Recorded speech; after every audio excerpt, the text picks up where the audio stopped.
திணறியது தலைநகர் டெல்லி, கதி கலங்கிய பாஜக, கூட்டத்தில் புகுந்த ஆர்எஸ்எஸ். இதுதான் இன்னைக்கு நாடு முழுக்க தேசிய அளவில் ஒரு தலைப்பு செய்தி. பிஜேபிக்கு நிகரா இங்க சிஜேபின்னு ஒரு கட்சி உருவாகி இருக்குது. Cockroach Janata party. அதுவும் இது வெறும் ஒரு ஆன்லைன்லயோ ஒரு சோசியல் மீடியாவிலேயோ ஆரம்பிக்கப்பட்ட ஒரு சாதாரண ஒரு பிரச்சாரம் மட்டும் இல்ல. இன்னைக்கு பிஜேபியை கதையை முடிக்கிறதுக்காக களத்தில் அவ்வளோ பெரிய போராட்டம். இன்னைக்கு சென்னை மாதிரியான நகரங்களில் எவ்வளோ வெயிலுங்கிறது நமக்கு நல்லா தெரியும். டெல்லியில் வெயில் ரொம்பவே கடுமையாக இருக்கும். வெயிலாக இருந்தாலும் சரி, குளிராக இருந்தாலும் சரி, டெல்லியில் ரொம்பவே அதிகமாக இருக்கும். இன்னைக்கு தேதிக்கு 42 டிகிரி செல்சியஸ் அளவுக்கு அங்கே வெயில் இருக்கு. காலையில் ஆரம்பிக்கப்பட்ட அந்த போராட்டம் நேரம் போக போக வெயில் அதிகரிக்க அதிகரிக்க மக்களுடைய கூட்டமும் அந்த இடத்துல அதிகரிச்சது. அபிஜித் தீபங்க் அவர் அமெரிக்காவிலேருந்து இன்னைக்கு வராரு அப்படின்னு தெரிஞ்சோன்னே அபிஜித்தை பார்க்கறதுக்கு ஒரு கூட்டம். அபிஜித் வைக்கக்கூடிய நியாயமான அந்த கோரிக்கை, தர்மேந்திர பிரதான் இன்னைக்கு ஒன்றிய அரசுடைய கல்வி அமைச்சராக இருக்கக்கூடிய தர்மேந்திர பிரதான் பதவி விலகணும். இங்க வினாத்தாள் கசிவு ஏற்பட்டு மாணவர்களுடைய எதிர்காலமே சீரழிஞ்சு போய் கிடக்கு. பாஜக வந்து நீட் எல்லாத்துக்கும் பாதுகாப்புன்னு கொண்டு வந்தாங்க. இன்னைக்கு அதனால பல மக்களுடைய வாழ்க்கையை, பல மாணவர்களுடைய வாழ்க்கையை இன்னைக்கு கேள்விக்குறியாகி போயிருக்கு. அப்போ அதுக்கு நீதி கேட்டு நாங்களும் வரோம்னு சொல்லி பெரிய அளவிலான ஒரு மக்கள் போராட்டம். அந்த போராட்டத்தை அடிச்சு ஒடுக்கிறதுக்காக ஆர்எஸ்எஸ் கூட்டம் ஒரு பக்கம் சொல்லி டெல்லியே இன்னைக்கு ஒட்டுமொத்தமாக திணறி போயிருக்கு அப்படின்னு தான் சொல்லணும். இப்போ அந்த காக்ரோச் ஜனதா பார்ட்டி, நம்ம இதுக்கு முன்னாடி அதை பற்றி ரொம்ப தெளிவாக சொல்லியிருந்தோம். அதாவது உச்சநீதிமன்றத்தோட தலைமை நீதிபதி சூரியகாந்த் அவர் ஒரு தீர்ப்பில், ஒரு ஜட்ஜ்மெண்ட்டில் அவர் சொல்லும் போது யதார்த்தமாக சொல்லியிருந்தார். இந்த மாதிரி இன்னைக்கு தேதிக்கு இன்னைக்கு இருக்கக்கூடிய ஜென்சி பசங்க, இன்னைக்கு இருக்கக்கூடிய இளைய தலைமையினர், இவங்களுக்கு எந்த ஒரு பொறுப்புமே இருக்க மாட்டேங்குது, எந்த ஒரு வேலை வெட்டிக்கும் போக மாட்டாங்க. ஆனால் சோசியல் மீடியாவில் ஏதாவது நடந்துச்சுன்னா எல்லாரும் பற்றியும் கருத்து தெரிவிக்கிறாங்க. இவங்க வந்து சமூகத்தில் இருக்கக்கூடிய கற்பாம்பூச்சி மாதிரி, ஒட்டுண்ணிகள் மாதிரி அப்படின்னு சொல்லி இன்னைக்கு இருக்கக்கூடிய இளைஞர்கள் அவங்க வேலைக்கு போகாத விஷயத்தை பற்றியும் அவங்க சோசியல் மீடியாவில் கேள்வி கேட்கறது சம்பந்தமாகவும் இவங்களை கரப்பான் பூச்சிகள் அப்படின்ற ஒரு வார்த்தையை பயன்படுத்தினார். அப்போ அந்த இளைஞர்கள், குறிப்பாக அந்த அபிஜித் தீபங்க் இவர் ஆரம்பித்தார் இந்த பிரச்சாரத்தை ஆரம்பித்து, எங்களுக்கு வேலை வெட்டிக்கு போகலன்றது எங்களுக்கு இந்த தலையெழுத்தா, நாங்கள் போகாமன்னு ஆசையா, ஆட்சிக்கு வந்தால் 2.5 கோடி பேருக்கு, வருஷத்துக்கு 2.5 கோடி பேருக்கு வேலை தருவோன்னு சொன்னீங்க, எதுவுமே செய்யலை. அப்போ வேலைக்கு போகாது எங்கே குற்றம் மட்டும் இல்லை, ஒரு நாட்டில் ஒரு அநீதி நடக்கும்போது அதை எதிர்த்து நாங்கள் கேள்வி கேட்கக்கூடிய ஜனநாயக உரிமை எங்கள்கிட்ட இல்லையா அப்படின்னு எந்த கரப்பான் பூச்சின்னு அந்த இளைஞர்களை இழிவுபடுத்தினாங்களோ அந்த பெயரே வச்சு கரப்பான் பூச்சி ஜனதா கட்சி அப்படின்னு சொல்லி ஒரு கட்சியை ஒன்று ஆரம்பிக்கிறாங்க. காக்ரோச் ஜனதா பார்ட்டி அப்படின்னு சொல்லி. அதாவது இங்கே பிஜேபி அதுக்கு நிகராகவே இங்கே சிஜேபி, காக்ரோச் ஜனதா பார்ட்டின்னு ஒரு கட்சி ஒன்று ஆரம்பித்தாங்க. அது விளையாட்டுத்தனமாக ஆரம்பிக்கப்பட்டதுன்னு பார்த்தோம்னா கிட்டத்தட்ட 20 மில்லியன், 2 கோடிக்கும் அதிகமானவர் அந்த பேஜை ஃபாலோ பண்ண ஆரம்பித்தாங்க. அதுக்கடுத்து பாஜக அந்த பேஜை முடக்க ஆரம்பித்தாங்க. இது எல்லாமே ஒரு சோஷியல் மீடியாவில் இயங்குது அப்படின்னு பார்த்தோம்னா அந்த கட்சியை, காக்ரோச் ஜனதா பார்ட்டி அந்த கட்சியை ஆரம்பித்த அந்த ஃபவுண்டர் அபிஜித் தீபங்க் அவர் 2 நாளைக்கு முன்னாடி திடீர்னு ஒரு அறிவிப்பு ஒன்று கொடுக்குறாரு. இந்த ஒட்டுமொத்த இந்த பிரச்சனை அவங்க ஆரம்பிச்ச காரணமே நீட் தேர்வில் இங்கே பெரிய அளவிலான மோசடி நடந்துட்டு இருக்கு. கொஸ்டின் பேப்பர் லீக் ஆனதால பல மாணவர்கள், கிட்டத்தட்ட 22 லட்சம் மாணவர்கள் நீட் எழுதியிருக்கிறாங்க. 22 லட்சம் மாணவர்களோட எதிர்காலம் வீணாக போயிட்டு இருக்கு. இதுக்கு முன்னாடி சிபிஎஸ்சியில் லீக் ஆச்சு. சிபிஎஸ்சியோட பேப்பர் வந்து 2018 பேப்பர் லீக் ஆச்சு. வாட்ஸ்அப்பில் லீக் ஆச்சு. அந்த மாணவரோட எதிர்காலம் கேள்விக்குறியா போச்சு. 10th +2 எழுதக்கூடிய மாணவர்கள் 2018 சிபிஎஸ்சி எக்ஸாமில் பேப்பர் லீக் ஆச்சு, வாட்ஸ்அப்பில் லீக் ஆகிட்டு இருந்தது. திரும்ப 2024 இதே குற்றச்சாட்டு வருது. அந்த 2024 சிபிஎஸ்சி பேப்பர் லீக் ஆச்சுன்னு குற்றச்சாட்டு வரும்போது யாரெல்லாம் குற்றச்சாட்டு சொல்கிறாங்களோ, யூடியூப்பில் வீடியோ போடுறாங்களோ, ஃபேஸ்புக்கில் எழுதுகிறாங்களோ, அவங்களாம் ஆன்லைனில் புகார், சைபர் கிரைம் மூலமா புகார் தெரிவிக்கக்கூடிய அளவுக்கு அப்பேற்பட்ட ஒடுக்குமுறைகள் நடந்துட்டு இருந்தது. அப்போ இதெல்லாம் நடந்துட்டு இருக்கும்போது இந்த முறை நீட்டில் இவ்வளோ பெரிய முறைகேடு, நீட் எக்ஸாமோட பேப்பர் லீக் ஆகுது. அதாவது இந்த வருஷம் மட்டுமே 2026 மே 3ஆம் தேதி நீட் எக்ஸாம் மாணவர்கள் எழுதுறாங்க. கிட்டத்தட்ட 22,80,000 மாணவர்கள் நீட் எக்ஸாம் எழுதுறாங்க. 551 மையங்களில் தேர்வு எழுதப்படுது. இப்படி எக்ஸாம் எழுதிருக்கக்கூடிய மே 3ஆம் தேதி எக்ஸாம் எழுதப்படுது. மே 7ஆம் தேதி ஆன்லைனில் எக்ஸாம் பேப்பர் லீக் ஆயிருக்கு. இது முன்னவே எக்ஸாம் பேப்பர் லீக் ஆயிடுச்சு அப்படின்ற ஒரு தகவல் பரவ ஆரம்பிக்குது. இது எப்படி லீக் ஆச்சு அப்படின்னா, மகாராஷ்டிரா நாசிக்கில் இருக்கக்கூடிய ஒரு எக்ஸாம் சென்டர், அந்த நீட் எக்ஸாம் ஒரு எக்ஸாம் சென்டர், அந்த எக்ஸாம் சென்டர்லேருந்து லீக் ஆயிருக்குது. அங்கே இருக்கக்கூடிய அந்த எக்ஸாம் பேப்பரை ஒரு போர்ட்டபிள் ஸ்கேன் மூலமா, ஒரு போர்ட்டபிள் ஸ்கேனர் பண்ணி அந்த ஸ்கேனிங் எடுத்து அதை பல கோச்சிங் சென்டர்களுக்கு அது விற்கப்பட்டிருக்குது. அது விற்கப்பட்ட ஒரு கோச்சிங் சென்டர் ராஜஸ்தான். ஏன்னா இன்றைக்கி ராஜஸ்தானில் இருக்கக்கூடிய ஜெய்ப்பூர் தான் கோச்சிங் சென்டரோட ஹப்பு. அந்த ஒட்டுமொத்த கோச்சிங் சென்டர் அங்கே போய் படித்தா பிள்ளைங்க பாஸ் ஆயிடலாம் அப்படின்னு நம்பக்கூடிய அளவுக்கு பெரிய அளவிலான பணத்தை கொட்டக்கூடிய ஒரு இடம். அப்போ இந்த ராஜஸ்தான் ஜெய்ப்பூரில் இருக்கக்கூடிய கோச்சிங் சென்டரில் வந்து இந்த கொஸ்டின் பேப்பர் விற்கப்பட்டு அந்த இடங்கள்ல தான் அந்த கொஸ்டின் பேப்பர் லீக் ஆயிருக்கு அப்படிங்கிற தகவல் வந்தது. அந்த ஒரு கொஸ்டின் பேப்பர் மட்டுமே 5 லட்ச ரூபாய் கைமாறி இருக்கு. ஒரு கொஸ்டின் பேப்பரோட ரேட் 5 லட்ச ரூபா.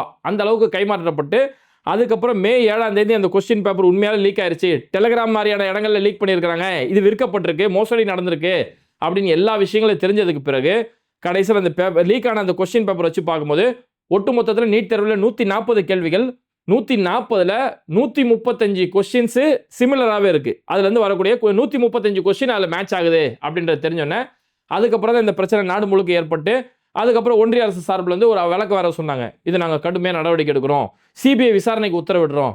இங்கே சிபிஐ யாரோட கையில் இருக்குன்னு நல்லா தெரியும். சிபிஐ விசாரணைக்கு உத்தரவிடுறோம் அப்படின்னு சொல்லி ஒரு அறிவிக்கை கொடுத்துட்டு ஜூன் 21ஆம் தேதி ரீ எக்ஸாம் நடக்கும், மறுதேர்வு நடக்கும். அந்த மறுதேர்வுக்கு அப்பயே கேள்வி கேட்டாங்க, ஏங்க ரீ எக்ஸாம்ன்றீங்க, ஏற்கனவே கொட்டி கொடுத்த காசு என்னங்க வருது, இப்போ திரும்ப நாங்கள் காசு எப்படி செலவு பண்ணுறது, ஒரு ஊர்லேருந்து இன்னொரு ஊருக்கு போய் எக்ஸாம் எழுதுறோம், இந்த செலவுலாம் என்ன வருது அப்படின்னு கேட்டோன்னே, இல்லை நீங்கள் திரும்பலாம் பணம் கட்ட தேவையில்ல, ஏற்கனவே கட்டின பணம் அது போதும், நீங்கள் எக்ஸாம் மட்டும் எழுதினா போதும், அப்படி எப்படி ஏதேதோ சாக்கு போக்குகள் சொல்லி ஒரு தேர்வை கூட இவங்களால் பாதுகாக்க முடியாத அளவுக்கு தான் இன்னைக்கு நாட்டோட நிலைமை இருக்குது. 22 லட்சம் மாணவர்களோட எதிர்காலம். தேர்தலை தான் முறையாக நடத்த முடியல.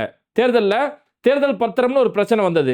அந்த தேர்தல் பத்திரம் யார் எந்த கட்சிக்கு எவ்வளவு நிதி கொடுத்தாங்க அப்படிங்கிறது வெளியில் சொல்லக்கூடாது அப்படின்னு ஒரு பிரச்சனை வந்து அதுக்கப்புறம் உச்சநீதிமன்றத்தில் தலையிட்டதுக்கு பிறகுதான் தேர்தல் பத்திரம் மூலமா பாஜகவுக்கு எவ்வளோ நன்கொடை போச்சு, இந்தியாவிலே அதிக அளவில் தேர்தல் பத்திரம் மூலமா நன்கொடை வாங்கின கட்சி பாஜக, மாட்டு இறைச்சி ஏற்றுமதி செய்யக்கூடிய கம்பெனிகள்லாம் பாஜக தேர்தல் நன்கொடை வாங்கினாங்க.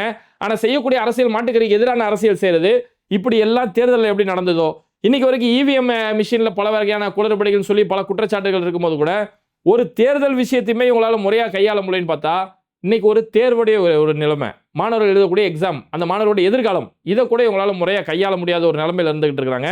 அப்போ இவ்வளோ பெரிய பிரச்சனை. இப்போ என்டிஏ இந்த தேர்வு நடத்தக்கூடிய ஒட்டுமொத்த தேசிய அளவில் தேர்வு நடத்தக்கூடிய இந்த என்டிஏவில் இவ்வளோ பெரிய முறைகேடு நடந்துகிட்டு இருக்குது. இதை ஒட்டுமொத்தத்தை கையில் வச்சிருக்கக்கூடிய ஒன்றிய கல்வித்துறை அமைச்சர் தர்மேந்திர பிரதான், இவர் தான் இதுக்கு முழு காரணம், இவர் பதவி விலகணும் அப்படின்னு இன்னைக்கு நாடு முழுக்க ஒரு குரல் எழுந்தது. அந்த குரலை எல்லாத்தையுமே ஒன்றுபடுத்தக்கூடிய ஒரு குரலாக தான் காக்ரோச் ஜனதா பார்ட்டி இந்த குரலை எழ ஆரம்பிச்சது. இந்த தர்மேந்திர பிரதான் யார் தெரியும்ல, நம்ம தமிழ்நாட்டுக்கு வர வேண்டிய நிதியை முறையாக கொடுக்காத ஒரு அமைச்சர். சமக்கர சிக்ஷா அபியான் அந்த திட்டத்தின் மூலமா தமிழ்நாட்டுக்கு வர வேண்டிய 2400 கோடி ரூபாய் நிதி, அந்த 2400 கோடி நிதியை நாங்கள் நிறுத்தி வச்சிருக்கிறோம். எப்போ நீங்கள் பிஎம் ஸ்ரீ திட்டத்தை ஒத்துக்கிறீங்களோ, பிஎம் ஸ்ரீ திட்டத்தை ஏற்றுக்கிறீங்களோ, அந்த திட்டத்தில் கையெழுத்து போடுறீங்களோ, அப்போ தான் உங்களுக்கு 2400 கோடி ரூபாய் நிதியை கொடுக்க முடியும்னு சொல்லி நமக்கு ஒரு டிமாண்டு காட்டினார் தெரியுமா, அந்த ஒன்றிய கல்வித்துறை அமைச்சர் தான் இந்த தர்மேந்திர பிரதான். இவர் தான் இன்னைக்கு பதவி விலகணும் அப்படின்னு சொல்லி இன்னைக்கு நாடு முழுக்க மாணவர்கள் பெரிய அளவிலான ஒரு கோரிக்கை வச்சிருக்கிறாங்க. அப்போ இந்த காக்ரோச் ஜனதா பார்ட்டி இவங்க எடுத்து வச்ச முதல் கோரிக்கை இதுதான். நீட் எக்ஸாமில் எவ்வளோ பெரிய முறைகேடு நடக்குது, தர்மேந்திர பிரதான் பதவி விலகணும். அது இல்லாமல் அவங்க சின்ன கோரிக்கைகளும் வச்சிருக்கிறாங்க. அதாவது ஒரு நீதிபதியாக இருக்கக்கூடிய யாருமே அவங்க ஓய்வு பெற்ற பிறகு எந்த ஒரு பதவியும் வகிக்கக்கூடாது. ஏன்னா இன்னைக்கு நிறைய பேர் நீதிபதியாக இருக்கிறாங்க, பாஜகவுக்கு சார்பான தீர்ப்புகள் வழங்கப்படுது, அதுக்கு பிறகு அவங்க பல மாநிலங்களோட ஆளுநராகவும் மாநிலங்களவை எம்பியாகவும் உள்ள வராங்க இல்லையா, இது மாதிரி இருக்கக்கூடாது. ஒரு நீதிபதியாக இருக்கிறவங்க நீதிபதி முடிஞ்சோன்னா வீட்டில் போய் ரெஸ்ட் எடுத்துக்கிறணும், அதுக்கடுத்து எந்த ஒரு பதவியிலும் அவங்க அமரக்கூடாது அப்படிங்கிற மாதிரியான இது மாதிரி பல. அப்புறம் தேர்தலில் எலெக்ஷனில் ஏதாவது முறைகேடு நடந்துச்சுன்னா அந்த தேர்தல் ஆணையரை வந்து யுஏபிஏ சட்டத்தின் அடிப்படையில் கைது செய்யணும், ஊப்பா சட்டத்தில் கைது செய்யணும் அப்படின்னு சொல்லி பல்வேறுபட்ட விஷயங்கள் வச்சாங்க. ஆனால் அவங்க மெயினாக முன்வைக்கக்கூடிய டார்கெட் இந்த நீட் எக்ஸாம் தான். நீட் எக்ஸாமில் எவ்வளோ பெரிய முறைகேடு நடந்திருக்கு சொல்லும் போது அந்த இத்தனை நாளாக அவர் வந்து அமெரிக்காவில் தான் இருந்தார். அபிஜித் தீபங்கு அமெரிக்காவில் இருந்து தான் இந்த சிஜேபின்ற கட்சியை ரன் பண்ணிட்டு இருந்தார். அவர் இப்போ 2 நாளைக்கு முன்னாடி ஒரு அறிவிப்பு கொடுத்து, நான் இந்தியாவுக்கு வரேன், இந்தியாவில் வந்து ஒரு போராட்டத்தை நடத்தலான் இருக்கிறேன். குறிப்பாக டெல்லியில் இருக்கக்கூடிய ஜந்தர் மந்தர் மைதானம், டெல்லியில் எந்த ஒரு போராட்டம் நடத்துறதா இருந்தாலும் ஜந்தர் மந்தர் மைதானம்ன்றது ரொம்ப பிரபலமான ஒரு இடம். அந்த இடத்துக்கு வரேன்னு தெரிஞ்சோடனே பெரிய அளவிலான ஒரு எதிர்பார்ப்பு கூட ஆரம்பிச்சது. இப்போ இந்த இடத்துல அபிஜித் இந்த இடத்துல வராரு அப்படின்னாலே அபிஜித்தை கைது செய்யலாம், அவர் மேலே இல்லாத பொல்லாத வழக்குகள் போடலாம், அவர் ஃபேமிலி ஏதாவது டார்கெட் பண்ணப்படலாம். ஏன்னா அதுக்காக தான் 2 நாள் முன்னாடியே வந்த நியூஸ் என்னன்னா, அவர் ஃபேமிலியே வேற எங்கேயோ ஒரு உறவினர் வீட்டுக்கு எங்கன்னு தெரியாத இடத்துக்கு அவர் சேஃபாக கொண்டு போயிட்டார் அப்படின்ற ஒரு செய்திகளுமே வந்தது. இப்போ வரக்கூடிய அபிஜித்துக்கு என்ன பாதுகாப்பு, அவர் வேற ஏதாவது கேஸ்ன்னு சொல்லி கைது பண்ணுவாங்களே அப்படின்னு சொல்லி பல்வேறுபட்ட செய்திகள் சொல்லப்பட்ட நேரத்தில் சொன்ன மாதிரியே டெல்லி இந்திரா காந்தி இன்டர்நேஷனல் ஏர்போர்ட்டில் வந்து இறங்குறாரு. அமெரிக்காவில் வந்து இறங்கும் போதே அபிஜித்தை பார்க்கறதுக்கு பெரிய அளவிலான ஒரு மக்கள் கூட்டம். என்னடா ஒரு சாதாரண ஒரு இளைஞன் ஆரம்பிச்சது இவ்வளோ பெரிய கூட்டம் வந்திருக்குது அப்படின்னு இவர் எப்படி, ஏன்னா இவர் 2 நாள் முன்னாடி வரேன்னு சொன்னார் இல்லையா, வரேன்னு சொல்லி அவர் அறிவிப்பு கொடுக்கும்போது, அவங்களுடைய கட்சியோடைய சார்பில் அறிவிப்பு கொடுக்கும்போது, என் விதியை அரசியலமைப்பின் கையில் ஒப்படைக்கிறேன், கான்ஸ்டியூஷன் கையில் என்னோட விதியை நான் ஒப்படைச்சிடுறேன், என்ன நடந்தாலும் நான் பார்த்துக்கிறேன். ஏன்னா இந்த மாதிரி பாஜகவை எதிர்த்து பேசிட்டு வரும்போது என்னவெல்லாம் நடக்குன்னு தெரியலாம், என் விதி எதுவோ நான் கான்ஸ்டியூஷன் அரசியலமைப்பு சாசன கையில் என்னோட விதியை நான் ஒப்படைச்சிடுறேன் அப்படின்னு சொல்லிட்டு ஜெய் பீம் அப்படின்ற ஒரு வார்த்தை. இவர் ஆரம்பத்துல இருந்து கையில் எடுத்தது எல்லாமே அம்பேத்கர் தான். ஜெய்பீம்ன்ற ஒரு கோஷத்தை கையில் எடுத்து தான் வந்தாரு. இன்னைக்கு ஏர்போர்ட்ல வந்து இறங்கும் போதுமே தன்னோட கையில கான்ஸ்டியூஷன் புத்தகம், அரசியலமைப்பு சாசன புத்தகம், அதுல அம்பேத்கருடைய போட்டோ இருக்கக்கூடிய அந்த புத்தகத்தை கையில் எடுத்துட்டு ஜெய் பீம் அப்படின்ற முழக்கத்தோட தான் வந்தாரு. அவரை வரவேற்கக்கூடிய அவங்க கட்சியோட தொண்டர்களா இருக்கட்டும், அங்க இருக்கக்கூடிய இளைஞர்கள் அவரை வரவேற்கும் போது ஜெய் பீம் அந்த வாசகங்கள் சொல்லி தான் வரவேற்றாங்க. இவருமே அங்க பத்திரிகையாளரை சந்திக்கும் போது, நான் போராட்டத்தில் எல்லா விஷயத்தையுமே போராட்ட காலத்துல சொல்றேன், ஆனா தர்மேந்திர பிரதான் பதவி விலகி ஆகணும், இதுதான் எங்களோட ஒரே முக்கிய கோரிக்கை இதுதான் அப்படின்னு சொல்லி அந்த இடத்துல பத்திரிகையாளர்கிட்ட சொல்லிட்டு அவர் அங்க வந்துட்டாரு. போராட்ட களத்துல போய் பார்த்தோம்னா கடுமையான கூட்டம். மக்கள் எங்க இருந்து தான் வந்தாங்கன்னு தெரியல. வெயில் ஏற ஏற மக்கள் கூட்டம் வருது. பொதுவாகவே எந்த ஒரு போராட்டம் ஆர்ப்பாட்டம் நடந்தா வெயில் ஏற கூட்டம் குறையும். இங்க டெல்லியில கூட்டம் ஏறிக்கிட்டே போகுது. அந்த அளவுக்கு மக்கள் இங்க கொந்தளிப்புல இருக்காங்கன்ற நல்லா புரிஞ்சுக்க முடியுது. அதாவது பொதுமக்கள் மட்டுமில்ல, அதாவது மாணவர்கள் வந்து போராட்டம் செய்றாங்க, ஏன்னா மாணவன் பாதிக்கப்படுறான். மாணவர்களுடைய பெற்றோர்கள் போராட்டத்தை கலந்துக்கிறாங்க, ஏன்னா அவங்க பணத்தை இழந்திருக்கிறாங்க அப்படின்னு பார்த்தோம்னா பொதுமக்களுடைய பங்களிப்பு பெரிய அளவில் இருக்கு. அங்க பார்த்து பல மாநிலங்களும் வரதை பார்க்க முடிஞ்சது. வெஸ்ட் பெங்கால்ல இருந்து இந்த போராட்டத்தை வந்து கலந்துக்கிறாங்க. பீகார்ல இருந்து வந்து இந்த போராட்டத்தை கலந்துகளை பார்க்க முடிஞ்சது. உத்தரப்பிரதேசல இருந்து இந்த போராட்டத்தை கலந்துக்கிட்ட எத்தனை பேர் வந்தவங்க எல்லாருமே, ஒரு சிலர் நாங்கள் அபிஜித்தை பார்க்கறதுக்காக வந்தோம், இன்னொரு சிலர் எங்களுக்கு ஏதாவது ஒரு மாற்றம் வந்துடாதா, ஏதாவது எங்களுக்கு ஒரு நல்லது நடந்துடாதா அப்படின்னு சொல்லி அந்த நல்லது அபிஜித் மூலமா நடக்கும்னு சொல்லி நாங்கள் எதிர்பார்க்குறோம் அப்படிங்கிறாங்க. ஆனால் இந்த இடத்துல ஒரு விஷயத்தை நல்லா பாருங்க, அவங்க மாற்றம்னு சொல்லக்கூடிய ஒரு வார்த்தையோ, எங்களுக்கு ஏதாவது நல்லது நடந்துடும் சொல்றதையோ கண்மூடித்தனமா அவங்க சொல்லலை. இங்கே விஜய் எங்களுக்கு மாற்றம் கொடுத்துருவாரு, விஜய் எங்களை ஏதாவது நல்லது செஞ்சிருவாருன்னு சொல்லி வெறும் சினிமா மமதை வச்சு சொன்னாங்கல்ல, அப்படி கண்மூடித்தனமா சொல்லலை. அவர் போஸ்டன் யூனிவர்சிட்டியில் படித்தவர், அங்கே பெரிய அளவிலான நல்ல உயர்கல்வி படிச்சுட்டு அரசியல் சம்பந்தமான எல்லா புரிதல் இருக்கு. இதுக்கு முன்னாடி ஆம் ஆத்மியில் பணியாற்றிய அனுபவம் இருக்கு. அப்போ இப்படி நல்ல ஒரு அரசியல் நாலேஜ், ஒரு கல்வி அறிவு இருக்கக்கூடிய ஒரு நபர் இன்னைக்கு ஒரு நீட் எக்ஸாம் மாதிரியான முக்கியமான மைய பிரச்சனையை வச்சு பாஜக எதிர்த்து களத்தில் இறங்கி இருக்கிறாரு. அப்போ இவர் எங்களை வழி நடத்துறதுக்கு சரியான ஒரு நபர் நாங்கள் தேர்ந்தெடுக்கிறோம். அந்த தேர்வு சரியானது. அவர் வச்ச கோரிக்கையாகட்டும், அவருக்கு முன்வைக்கக்கூடிய எல்லா வாசகங்களாக இருக்கட்டும், எல்லாமே சரியான தேர்வோட அங்கே களத்தில் இறங்குறாரு. அவருக்கு பின்னாடி மக்கள் போறாங்க. அப்போ பாஜக மூலமா இதை நடக்கும்னு பார்த்தோம், பாஜகவால் இங்கே எதுவுமே நடக்கல. எதிர்க்கட்சியாக இருக்கக்கூடிய காங்கிரஸ், மக்கள் இந்த வார்த்தையை மென்ஷன் பண்றாங்க, எதிர்க்கட்சியாக இருக்கக்கூடிய காங்கிரஸ் ஏதாவது எங்களுக்கு செய்யணும் பார்த்தா காங்கிரஸால இங்கே எதுவுமே நடக்கல. காங்கிரஸுடைய ஆட்சியிலுமே வினாத்தாள் கசிவு ஏற்படதா செஞ்சது. அப்போ இப்படி இருக்கும்போது எங்களை வழி நடத்தக்கூடிய ஒரு நபர் யாரா இருக்காருன்னு நான் பார்த்தோம். அப்படிதான் இன்னைக்கு நாங்கள் அபிஜித்தை பார்த்து வந்திருக்கிறோம். அபிஜித் இதை வந்து ஒரு இயக்கமாக கட்டமைக்கணும், சிறந்த முறையில் கொண்டு போகணும்னு சொல்லி அங்கே வந்திருந்த மாணவர்கள், அவருடைய பெற்றோர்கள் எல்லாமே இந்த விஷயத்தை பதிவு செய்கிறாங்க. ஒரு சிலர் ஒவ்வொருத்தரும் ஒரு போர்டு வச்சிருக்கிறது பார்க்க முடியுது. ஒரு பொண்ணு ஒருத்தவங்க கையில் ஒரு போர்டு பிடிச்சிட்டு இருந்தாங்க. அந்த போர்டில் அவங்க எழுதியிருந்த வாசம், அவர் ஃபியூச்சர் இஸ் லீக்டு, என்னுடைய எதிர்காலம் லீக் ஆகி போச்சு, எங்கள் ஃபியூச்சரே இங்கே லீக் ஆகி போய் கிடக்குது. தேர் ஃபியூச்சர் இஸ் செக்யூர்டு, ஆனால் அவங்களுடைய ஃபியூச்சர் ரொம்ப பாதுகாப்பாக இருக்குது. எங்களுடைய எதிர்காலம், உங்களை நம்பி நீங்கள் நீட் எக்ஸாம் ஒன்று கொண்டு வரீங்க, பாதுகாப்பாக இருக்குன்னு நம்பி நாங்கள் படிக்க போகிறோம், ஆனால் எங்கள் எதிர்காலம் இன்னைக்கு லீக் ஆகி போச்சு, எங்கள் எதிர்காலம் நாசமாகி போச்சு. ஆனால் உங்கள் எதிர்காலம் சேஃபாக தானே இருக்குது. பாஜக இதுக்கு எதிராக எந்த ஒரு நடவடிக்கையும் எடுக்கலையே. நியாயமாக பார்த்தா கல்வித்துறை அமைச்சர் என்ன ராஜினாமா செய்ய வச்சிருக்கணுமே. ஆனால் பாஜக எதுவுமே செய்ய மாட்டாங்க. இன்னைக்கு அந்த போராட்டத்தில் வரவங்க சிபிஐ கட்சி, இந்திய கம்யூனிஸ்ட் கட்சி சார்பில் இருந்து அங்கே மாணவர்கள் போராட்டம் பண்ணும்போது அங்கே சில RSS குண்டர்கள் உள்ள போந்து சிபிஎம் கட்சியில் இருக்கக்கூடிய தொண்டர்களை தாக்குதல் நடத்தக்கூடிய நிகழ்வுகள் நடந்தது. இதுக்கு முன்னாடி இதே டெல்லியில் சிஏஏ சட்டத்தை எதிர்த்து இஸ்லாமியர்கள் போராட்டம் பண்ணும்போது அங்கே எப்படி RSS பஜ்ரங் தள் குண்டர்கள் இஸ்லாமியர்கள் மேலே தாக்குதல் நடத்துறாங்களோ அதே மாதிரி ஒரு தாக்குதல் சம்பவம் இங்கே நடக்குது. அப்போ இவங்களுக்கு எதிராக யாருமே போராட்டமே பண்ணிடக்கூடாதுன்றதுல பாஜக எப்போவுமே கண்ணு கருத்துமா இருப்பாங்க.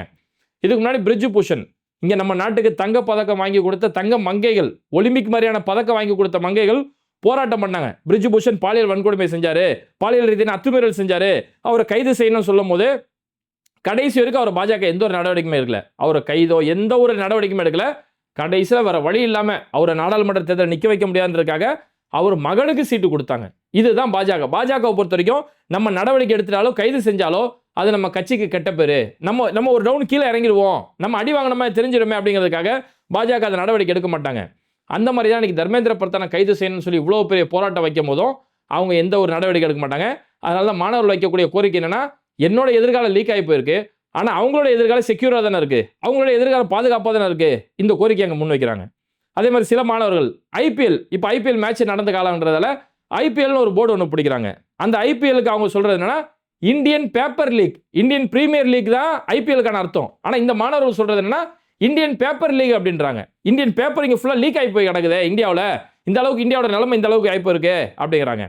குறிப்பாக அபிஜித் தீபங்க் மாதிரியான நபர்கள் அங்கே போராட்ட களத்தில் பேசும்போது அவங்க சில வாசகங்கள் சொல்லும் போது சொன்னதுன்னா 10-12 வருஷமா இந்த பாஜக அரசு வெறும் இந்து முஸ்லீம் பிரச்சனையை வச்சு மட்டுமே அரசியல் செய்கிறாங்க, நாட்டை முன்னேற்றதுக்கு என்ன வழி, கல்வி ரீதியா மாணவர்களை கொண்டு போறதுக்கு என்ன வழி, மாணவர்களுடைய கல்வி வழிகாட்டல் என்ன செய்யணும், இதை பத்தி எந்த ஒரு திட்டமிடலுமே இல்லாம வெறும் இந்து முஸ்லீம் இந்து முஸ்லீம் இந்து முஸ்லீம் இதை மட்டுமே வச்சு அரசியல் செய்யறாங்க அப்படின்னு சொல்லி தெளிவான கருத்துக்கள் அந்த இடத்துல வச்சு அவங்க பேசினாங்க. எந்த அளவுக்கு அவங்களோட தெளிவு, எனக்கு உண்மையாவே நான் இது ஒரு விளையாட்டுத்தனமான ஒரு கட்சின்னு நினைச்சேன். ஆனா எங்களோட தெளிவு இன்னைக்கு உண்மையா பார்த்தீங்கன்னா ஆச்சரியப்பட்டேன். ஏன்னா இது மாதிரி யாராவது ஒரு புரட்சி பேசியோ ஒரு ஒரு ஒரு போராட்ட காலத்தில் வந்துட்டாலோ அவனை முத்திரை குத்துவாங்க, இவன் கிறிஸ்தவ கைக்கூலி, இவன் இஸ்லாமிய கைக்கூலி அப்படின்னு சொல்லி முத்திரை கத்துவாங்க. அப்போ இவன் வந்து தேசத்துக்கு எதிரானவன், இவனுக்கு தேசபக்தி இல்லை அப்படின்ற சில வாசகங்கள் பாஜக கட்டமைப்பாங்க. இந்த அபிஜித் தீபங்க் ரொம்ப அழகான ஒரு விஷயத்தை அங்கே என்ன செஞ்சார்னா, பாரத் மாதா கி ஜெய், ஜெய் பீம், இந்த 2 கோஷங்களை முன் வச்சாரு.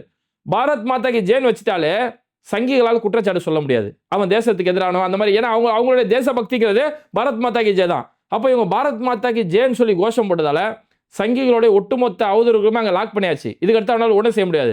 ஆனால் வெறும் நாங்கள் பாரத் மாதா கி ஜெய் சொல்கிற கூட்டம் இல்லை, ஜெய் பீம், அம்பேத்கர் வழியில் நடக்கக்கூடிய கூட்டம், கான்ஸ்டியூஷன் அடிப்படையில் நடக்கக்கூடிய ஒரு கூட்டம் அப்படின்னு சொல்லி ஜெய் பீம் அப்படின்ற அந்த அம்பேத்கருடைய தத்துவத்துக்கு அவ்வளோ பெரிய முன்னுரிமை கொடுத்து அந்த கூட்டத்தை அங்கே முன்னெடுத்தாங்க. அவ்வளோ ஒரு சிறப்பான ஒரு ஆர்ப்பாட்டம், எந்த ஒரு பிரச்சனையுமே கலவரங்கள் எதுவுமே இல்லாமல் மாணவர்கள் முன்னெடுத்த, எந்த ஒரு அரசியல் சார்பு இல்லாத மாணவர்கள் முன்னெடுத்த போராட்டம் நடந்தது. ஆர்எஸ்எஸ் உள்ள பூந்து என்னென்ன பண்ண பார்த்தாங்க. ஆனால் அப்பயுமே மாணவர்கள் எப்படி நம்ம சென்னையில் ஜல்லிக்கட்டு போராட்டம் மாணவர்களால் முன்னெடுத்த போராட்டம் சிறப்பாக நடந்ததோ அந்த மாதிரி டெல்லியிலுமே நல்ல முறையில் அந்த போராட்டம் நடந்தது. மாணவர்கள் இதை விடுற மாதிரி இல்லை, இன்னும் நாங்கள் அடுத்த கட்டத்துக்கு இதை கொண்டு போனோம். இப்போ இந்த சிஜேபி, இந்த காக்ரோச் ஜனதா பார்ட்டி, இது இன்னும் ஒரு கட்சியாக அணுகணும், கட்சி அணையான காங்கிரஸ் மூலிமா இங்கே எந்த ஒரு மாற்றமும் நடப்புறதில்ல. இருக்கக்கூடிய நம்பி வைக்கிறவங்களே காங்கிரஸ் துரோகம் செஞ்சு தான் போயிட்டு இருக்கிறாங்க. அப்போ காங்கிரஸால் இனி எதுவும் நடக்காது. இனி நம்மளை தான் ஒரு இயக்கத்தை கட்டமைச்சு அது கட்சியாக உருவாகி ஒரு மக்கள் புரட்சி தான் உருவாகணும், ஒரு ஜென்சி புரட்சி. அதாவது நேபாளில் ஸ்ரீலங்காலலாம் அது வன்முறையாக போச்சு இல்லையா, நம்ம வன்முறையாக போகாமல் நம்ம கல்வி சார்ந்து ஒரு அரசியல் அணுகுமுறை சார்ந்து நம்மளுடைய அடுத்த கட்ட முயற்சியை நம்ம கொண்டெடுப்போம், இந்த ஜென்சி புரட்சி என்னன்றதை நம்ம காட்டுவோம் அப்படின்னு சொல்லி ஒரு தெளிவான அணுகுமுறை. இன்னைக்கு நம்ம தமிழ்நாட்டில் பார்க்கும்போது இங்கே ஜென்சின்ற வார்த்தை ஒரு சினிமா மோகத்துக்கு மட்டுமே, ஒரு மாற்றம்ன்ற வார்த்தை சினிமா மோகத்துக்கு மட்டுமே, வெறும் சினிமா மோகத்துக்கு மட்டும் சொல்லும் போது இன்னைக்கு டெல்லியில் முன்னெடுத்திருக்கக்கூடிய இந்த போராட்டங்கிறது ஜென்சின்ற வார்த்தையாக இருக்கட்டும், மாற்றம் என்னும் வார்த்தையாக இருக்கட்டும், இதெல்லாம் அறிவு சார்ந்து கல்வி சார்ந்து இயங்குது. அப்போ பாஜகவுக்கு நிகராக ஒரு நல்ல ஒரு அடுத்த தலைமுறை ஒன்று உருவாகுது அப்படிங்கிறத பார்க்கும்போது உள்ளபடியே அங்கே ரொம்பவே சந்தோஷமா இருக்கு. இதுக்கடுத்து இது எந்த கட்டத்துக்கு போவோம், தர்மேந்திர பிரதானை ராஜினாமா செய்ய வைப்பாங்களா, இல்லை பாஜக அபிஜித் தீபங்க் மேலே ஏதாவது ஒரு நடவடிக்கை எடுத்து ஒடுக்குமுறைக்கு ஆளாக்குவாங்களா, என்னென்ன நடக்குன்றதை நம்ம தொடர்ந்து பார்ப்போம். இது மாதிரி வீடியோக்களை தொடர்ந்து பார்க்கறதுக்கு மறக்காம பேட்டை டிவியை சப்ஸ்கிரைப் பண்ணிட்டு இந்த வீடியோக்களை உங்கள் நண்பர்களுக்கு அதிகமாக ஷேர் செய்யுங்க. இணைந்திருப்போம்.